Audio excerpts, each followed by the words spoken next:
ಹನುಮಂತರಾಯ ಅವರು ಯಾದಗಿರಿಯಿಂದ ಕರೆ ಮಾಡಿದ್ದಾರೆ. ನಮಸ್ತೆ ಹನುಮಂತರಾಯ ಅವರೇ. ನಮಸ್ತೆ ಮೇಡಮ್. ಯಾರ ಬಗ್ಗೆ ಕೇಳಬೇಕಾಗಿತ್ತು? ಹುಟ್ಟಿದ ದಿನಾಂಕ, ಸಮಯ ತಿಳಿಸಿ. 1/6/1990. 1/6/1990. ಸಮಯ ಗೊತ್ತಿಲ್ಲ ಮೇಡಮ್. ಏನ್ ಪ್ರಶ್ನೆ ಇತ್ತು? ನಮ್ಮ ಬಗ್ಗೆನೇ ಕೇಳಬೇಕಾಯ್ತು. ಕಂಕಣ ಬಗ್ಗೆ ಇನ್ನೂ ಬಂದಿಲ್ಲ, ಮ್ಯಾರೇಜ್ ಆಗಿಲ್ಲ. ಶಾಸ್ತ್ರಿಗಳಿದ್ದಾರೆ, ಮಾತಾಡಿ. ನಮಸ್ಕಾರ. ನಮಸ್ಕಾರ. ನಮಸ್ತೆ. ನಮಸ್ಕಾರ. ನಮಸ್ಕಾರ. ವಿವಾಹ ಭಾಗ್ಯಕ್ಕೆ ನೋಡಿ, ಈಗ ನೀವು ಕೇಳಿದ ಸಮಯ ಇದೆಯಲ್ಲ, ಈ ಸಮಯ ಈಗ ಉದಯಕ್ಕೆ ಬಂದಿರತಕ್ಕಂಥದ್ದು ಮೀನ ಲಗ್ನ. ಸಪ್ತಮ ಅಧಿಪತಿ ಬುಧ ವ್ಯಯದಲ್ಲಿದ್ದಾನೆ. ಅಲ್ಲಿ ಹತ್ತಿರದಲ್ಲಿ ಯಾವುದಾದ್ರು ವಿಷ್ಣು ಸನ್ನಿಧಾನ ಇದ್ದರೆ ಒಂದು ಕಲ್ಯಾಣೋತ್ಸವ ಮಾಡಿಸಿ, ತುಂಬ ಸಹಾಯವಾಗುತ್ತೆ, ಬೇಗ ಅನುಕೂಲ ಆಗುತ್ತೆ. ಶ್ರೀನಿವಾಸ ಕಲ್ಯಾಣ ಅಂತ ಕೇಳಿರ್ತೀರ, ಇದನ್ನು ಮಾಡಿಸಿ. ಸಾಧ್ಯವಾದರೆ ತಿರುಪತಿಗೆ ಹೋಗಿ ಬನ್ನಿ, ಅದು ಇನ್ನೂ ತುಂಬ ಬಹಳ ಶೀಘ್ರ ಫಲದಾಯಕ. ಆ ಪ್ರಯತ್ನ ಮಾಡಿ. ಖಂಡಿತ ಆ ವಿಷ್ಣುವಿನ, ಅವನು ವೇದಲ್ಲಿದ್ದಾನೆ. ನೀವು ಕೇಳೋ ಪ್ರಶ್ನೆ, ನೀವು ಈ ಕಾಲದಲ್ಲಿ, ಈ ಕಾರಣದಿಂದಾಗಿ ಆ ವಿಷ್ಣುವಿನ ಆರಾಧನೆಯಿಂದಲೇ ಅನುಕೂಲ ಆಗಿಬಿಡುತ್ತೆ. ಒಳ್ಳೆಯದಾಗಲಿ. ಕರೆ ಮಾಡಿದ್ದಕ್ಕಾಗಿ ಧನ್ಯವಾದಗಳು. ಇನ್ನು ಶಾಸ್ತ್ರಿಗಳೇ, ಕಡೆಯ 3 ರಾಶಿಗಳ ಫಲಾಫಲ ಯಾವ ರೀತಿಯಾಗಿದೆ? ಮಕರ ರಾಶಿಯವರನ್ನು ಗಮನಿಸೋಣ. ಮಕರ ರಾಶಿಯವರಿಗೆ ಹೇಗಪ್ಪ ಇದೆ? ವಾರದ ಆದಿಯಲ್ಲಿ ವೃತ್ತಿಯಲ್ಲಿ ಅನುಕೂಲ ಚೆನ್ನಾಗಿದೆ, ಹೀಗಾಗಿ ಆತಂಕ ಬೇಡ. ಯಾಕಂದರೆ ಶುಕ್ರ ಚೆನ್ನಾಗಿದ್ದಾನಲ್ಲ, ಹೀಗಾಗಿ ಅವನ ಪ್ರಯಾಣ ಚೆನ್ನಾಗಿದೆ. ಹೀಗಾಗಿ ವೃತ್ತಿಯಲ್ಲಿ ಸ್ವಲ್ಪ ಏಳಿಗೆ ಕಾಣ್ತಾ ಹೋಗ್ತೀರಾ. ಮಕರ ರಾಶಿಯವರು ಚೆನ್ನಾಗಿದೆ.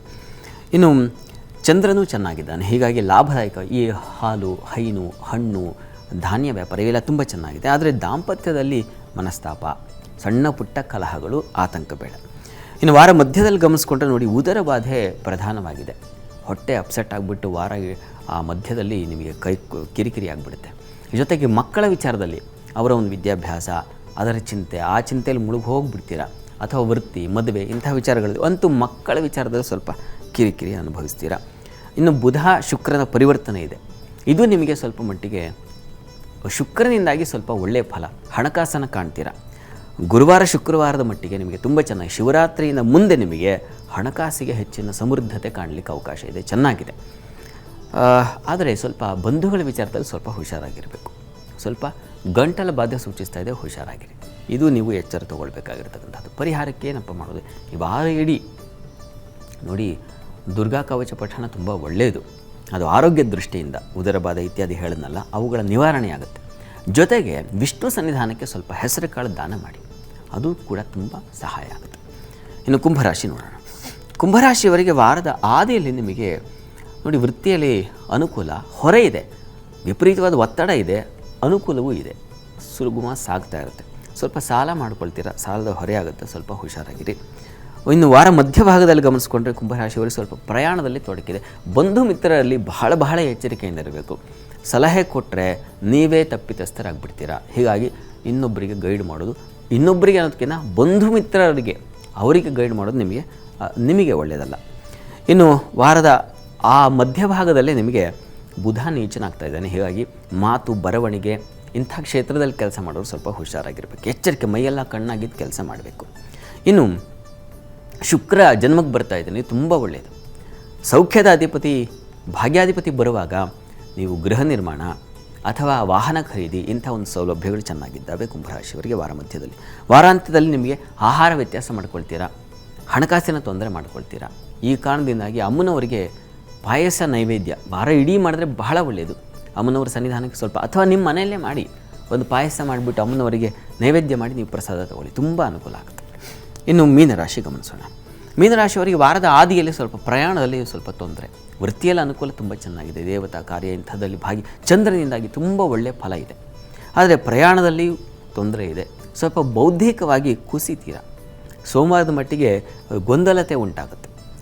ಇನ್ನು ಮಂಗಳವಾರ ಸ್ವಲ್ಪ ಬಂಧುಗಳ ವಿಚಾರದಲ್ಲಿ ಸ್ವಲ್ಪ ಹುಷಾರಾಗಿರಬೇಕು, ಪ್ರಯಾಣದಲ್ಲಿ ಎಚ್ಚರಿಕೆ ತಗೋಬೇಕು.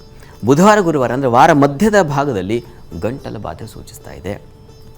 ಜೊತೆಗೆ ಸಹೋದರಲ್ಲಿ ಭಿನ್ನಾಭಿಪ್ರಾಯ ಬರ್ತಕ್ಕಂಥ ಸಾಧ್ಯತೆ, ಅಚಾನಕ್ಕಾಗಿ ಬರ್ತಕ್ಕಂಥ ತೊಂದರೆಗಳು, ಗೊತ್ತೇ ಇರಲಿಲ್ಲ ಸಡನ್ನಾಗಿ ಒಂದು ತೊಂದರೆ ಬಂದುಬಿಡುತ್ತೆ, ಆ ಥರದ್ದೊಂದು ಸಂಕಟ ಇದೆ. ಅವರ ಮಧ್ಯದಲ್ಲಿ ಹುಷಾರು. ಇನ್ನು ಜನ್ಮಕ್ಕೆ ಬುಧ ಬರ್ತಾ ಇದ್ದಾನೆ, ಅದು ಸ್ವಲ್ಪ ಚರ್ಮ ಸಂಬಂಧಿ ತೊಂದರೆಗಳನ್ನು ಸೂಚಿಸುತ್ತೆ. ವಾರದ ಅಂತ್ಯದಲ್ಲಿ ನಿಮಗೆ ಚರ್ಮ ಅಲರ್ಜಿ, ತಲೆ ಕೆರೆತ, ತಲೆ ಸಿಡಿತ, ತಲೆನೋವು, ಭಾರ ಈ ಥರದ್ದೆಲ್ಲ ಇದೆ. ಆರೋಗ್ಯದ ದೃಷ್ಟಿಯಿಂದ ಸ್ವಲ್ಪ ಹುಷಾರಾಗಿರಬೇಕು. ಮತ್ತು ಒಳ್ಳೆಯ ಕಾರ್ಯಗಳಿಗೆ ಹೆಚ್ಚಿನ ಇನ್ವೆಸ್ಟ್ಮೆಂಟ್ ಮಾಡಬೇಕಾದ ಪರಿಸ್ಥಿತಿ ಬರುತ್ತದೆ. ಹೆಚ್ಚಿನ ತೊಡಗುವಿಕೆ, ಹೂಡಿಕೆ ಅಂತೀವಲ್ಲ, ಅದು ಕೂಡ ಹೊರೆಯಾಗುತ್ತೆ. ಪ್ರಧಾನವಾಗಿ ಆರೋಗ್ಯದ ದೃಷ್ಟಿಯಿಂದ ನಾಗಕವಚವನ್ನು ಹೇಳ್ಕೊಳ್ಳಿ, ಕೇಳಿಸ್ಕೊಳ್ಳಿ. ಅದು ನಿಮ್ಮ ಆರೋಗ್ಯವನ್ನು ಕಾಪಾಡುತ್ತೆ. ಮುಖ್ಯವಾಗಿ ಆರೋಗ್ಯವೇ ಭಾಗ್ಯ, ಇನ್ನೇನೂ ಅಲ್ಲ.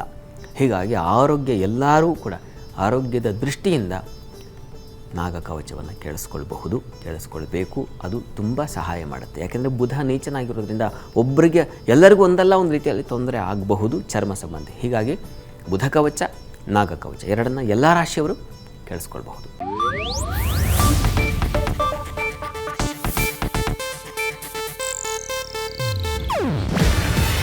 ಇದು ಏಷ್ಯಾನೆಟ್ ನ್ಯೂಸ್ ನೆಟ್ವರ್ಕ್ ಪ್ರಸ್ತುತಿ. ನೀವು ನೋಡ್ತಿದ್ದೀರಾ ಏಷ್ಯಾನೆಟ್ ಸುವರ್ಣ ನ್ಯೂಸ್.